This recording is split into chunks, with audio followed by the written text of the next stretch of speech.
job. Yes, good job.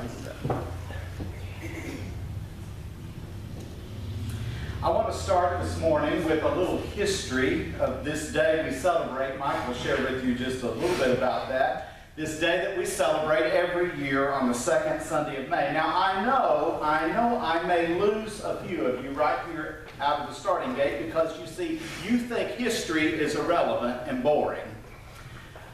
But if you won't listen for me this morning, listen in honor and memory of your mother, okay? The roots of modern day American Mother's Day date back to the 19th century. In the years before the Civil War, a lady by the name of Anne Reeves Jarvis of West Virginia helped start Mother's Day work clubs to teach local women how to properly care for their children. These clubs later became a unifying force in a region of the country still divided over the Civil War. In 1868, Anne Reeves Jarvis organized Mother's Friendship Day, at which mothers gathered with former Union and Confederate soldiers to promote reconciliation. The official Mother's Day holiday arose in the 1900s as the result of efforts of Anna Jarvis, daughter of Anne Reeves Jarvis. Following her mother's death in 1905, Anna Jarvis conceived of Mother's Day as a way of honoring the sacrifices mothers made for their children. After gaining financial backing from a Philadelphia department store owner named John Wanamaker, in May 1908, she organized the first official Mother's Day celebration at a Methodist church in Grafton, West Virginia. That same day also saw thousands of people attend a Mother's Day event at one of John Wanamaker's retail stores in Philadelphia. Following the success of her first Mother's Day, Anne Jarvis, who remained unmarried and childless her whole life, resolved to see her holiday added to the national calendar. Arguing that American holidays were biased toward male achievements, she started a massive letter-writing campaign to newspapers and prominent politicians urging the adoption of a special day honoring motherhood. By 1912, many states, towns, and churches had adopted Mother's Day as an annual holiday, and Anne Jarvis had established the Mother's Day International Association to help promote her cause. Her persistence paid off in 1914 when President Woodrow Wilson signed a measure officially establishing the second Sunday in May as Mother's Day. Anna Jarvis had originally conceived of Mother's Day as a day of personal celebration between mothers and families. Her version and vision of the day involved wearing a white carnation as a badge and visiting one's mother or attending church services. But once Mother's Day became a national holiday, it was not long before florists and card companies and other merchants capitalized on its popularity. While Anna Jarvis had initially worked with the floral industry to help raise Mother's Day profile, by 1920, she had become disgusted with how the holiday had been commercialized. She outwardly denounced the transformation and urged people to stop buying Mother's Day flowers, cards, and candies. Jarvis eventually resorted to an open campaign against Mother's Day profiteers, speaking out against confectioners, florists, and even charities. She also launched countless lawsuits against groups that had used the name Mother's Day, eventually spending most of her personal wealth in legal fees. By the time of her death in 1948, Anna Jarvis had disowned the holiday altogether and eventually lobbied the government to see it removed from the American calendar. Did y'all know that about Mother's Day? Now, before you leave here and tell everybody you see, well, I went down to South Main Chapel this morning and the preacher preached against Mother's Day. You're kidding. Against Mother's Day? No, I'm not kidding. It's on YouTube. You can watch it for yourself. I hate to think it or say it, but I think he might be a communist. By bringing this history to your attention, I do not mean to rain on anybody's Mother's Day parade or festivities or gifts. I'm not against Mother's Day or motherhood or apple pie or the American flag. I love them all, I promise you. To the contrary, I want us to ponder a few moments this morning on the possibility of a world where every day is Mother's Day. A while back, a friend of mine asked, have you ever wondered what the world would be like if women, instead of men, had been given the leadership and decision-making powers of the world from the beginning? What if Adam had been created from a rib of Eve? Would the world be different if mothers had been put in charge? What if in every nation of our world suddenly mothers and grandmothers held all the positions of authority, making decisions over war and peace, over life and death? What would the world look like? Can we imagine a world where acts of nurturing and patience and caregiving were celebrated as the highest human achievements? Can we imagine a world where misbehavior could be corrected by time out in the corner or a stern look or a swat across the backside that was always followed with a hug? Can we imagine a world that looked like the world we saw just a few weeks ago, 2 or 3 weeks ago, after all of the rioting and disruption in Baltimore? If you caught the news, now I know not all of you watch the news, and if you don't watch the news, that's okay.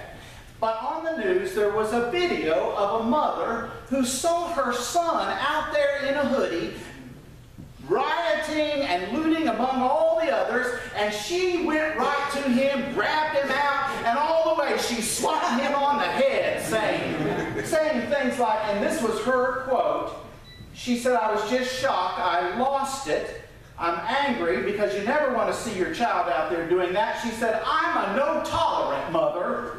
Everybody that knows me know I don't play." What if the world were in control by folks like that?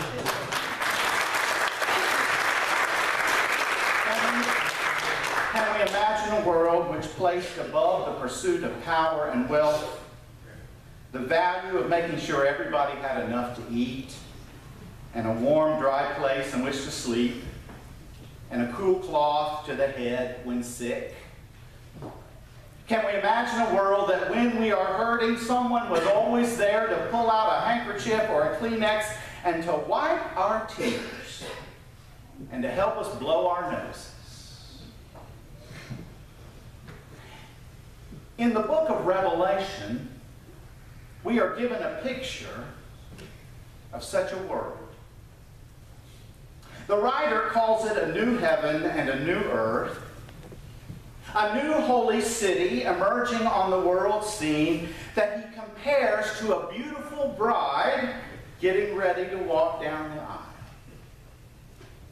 For the Apostle John, who wrote Revelation, the world in which he lived was far different from that. His world was one of political chaos and violent rule. John was a political prisoner in the time of the Roman ruler Nero, a despicable dictator who made Saddam Hussein or Osama bin Laden look like a Boy Scout. From his island prison cell, John is given a vision that he shares with us of a world firmly in the grip of motherly rule.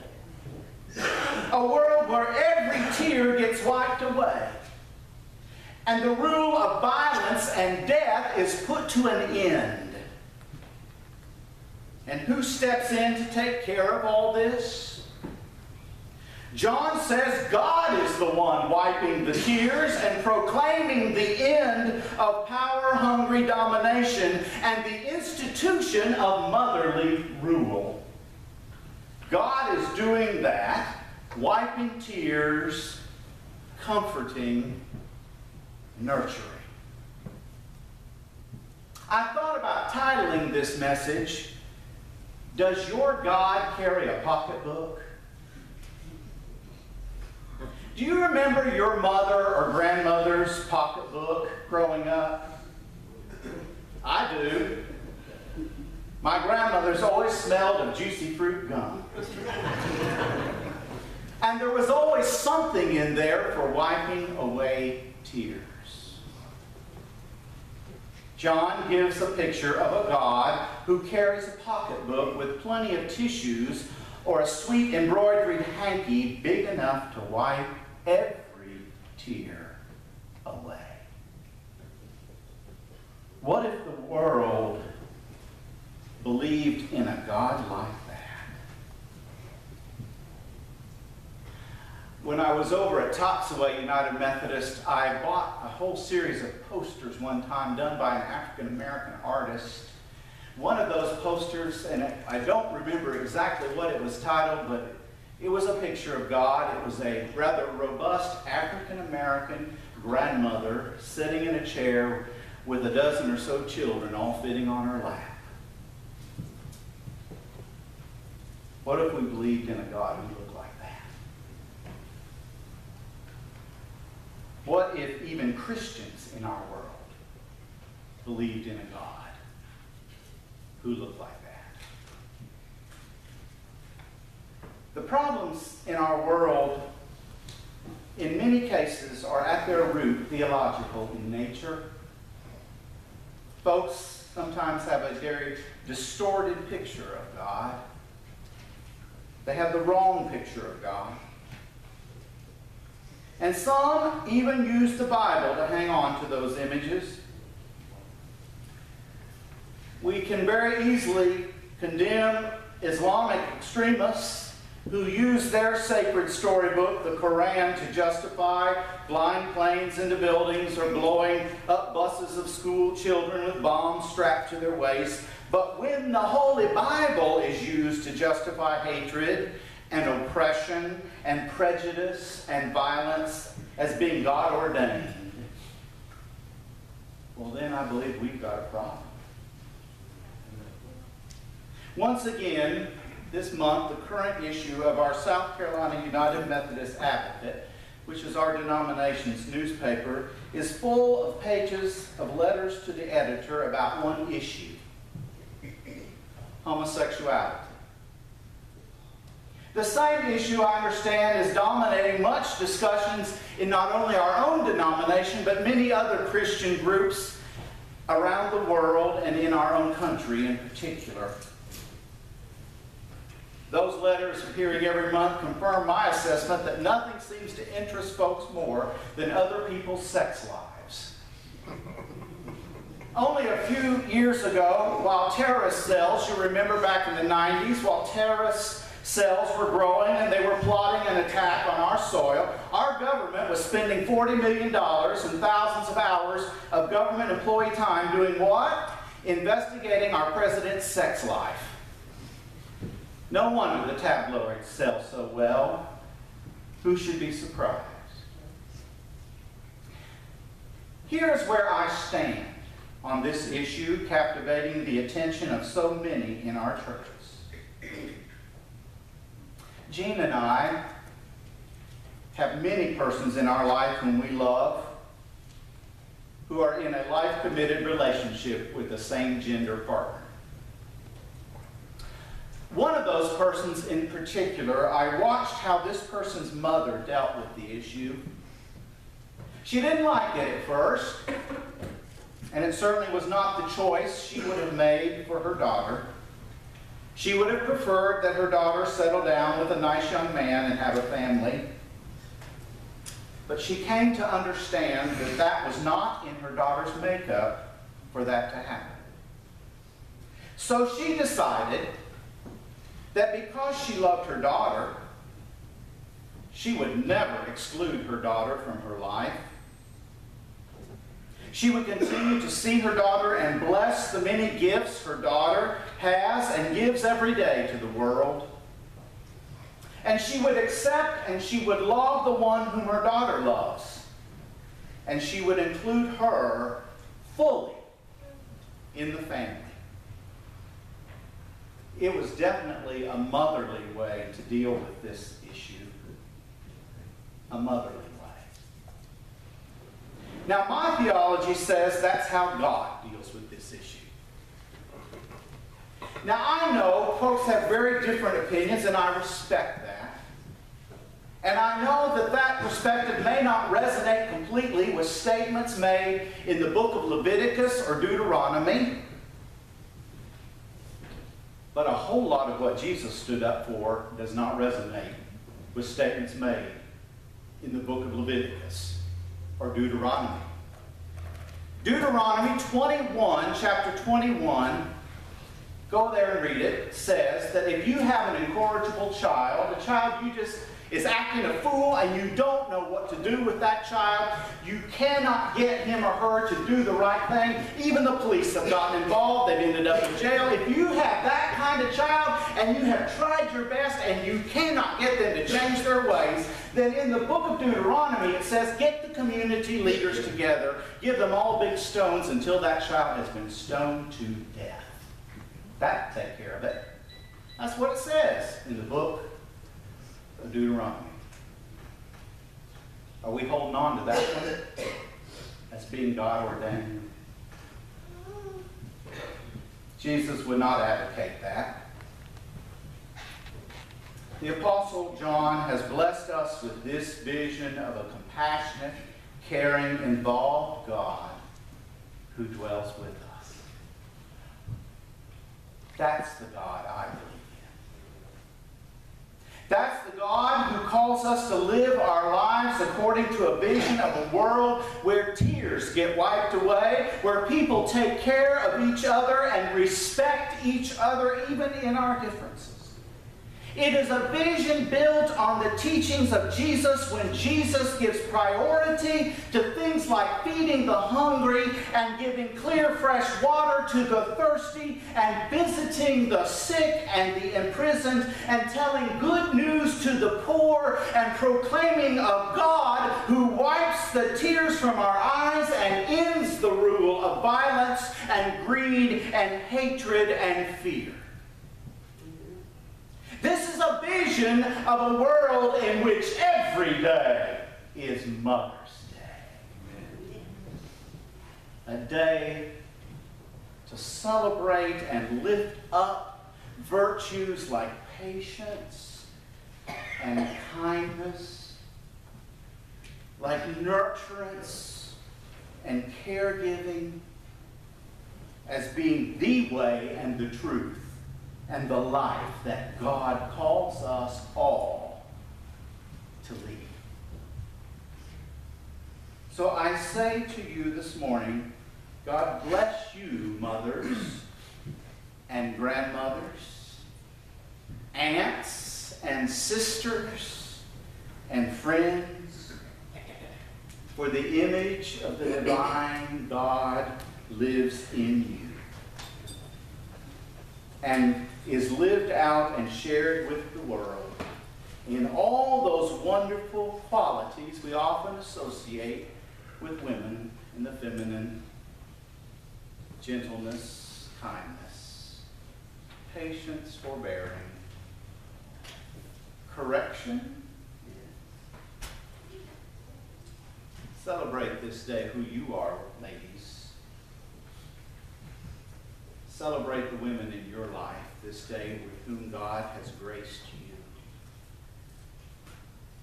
I know I certainly celebrate.